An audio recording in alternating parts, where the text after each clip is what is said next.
सामान जे आहे ते आपल्या घरामध्ये इझिली आपल्याला भेटून जाईल.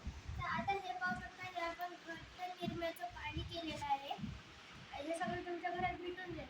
आणि हे जे आहे हे हळदीचं पाणी आहे. तर आता आपण पाहू शकता की आता आपण निरम्याचं पाणी जर ह्याच्यामध्ये टाकू तर काय रिॲक्शन.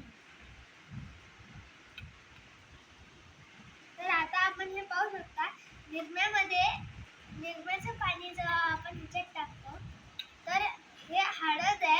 ही हळद ह्याच्यामध्ये असे काही घटक असतात की ते ह्याला लाल करून टाकतात.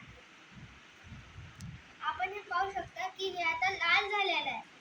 आणि ह्याला जर आपल्याला जर डबल येलो करायचं असेल तर त्याच्यासाठी आपल्याला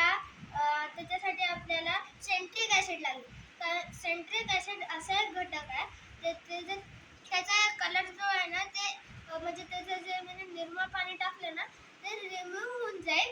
आणि जे हळद होती ना, आपली हळदचा कलर येलो तो वरी येऊन जाईल. आणि जे निरम्याच्या पाणीतले घटक आहेत ना ते खाली बसतील. थँक्यू. डन.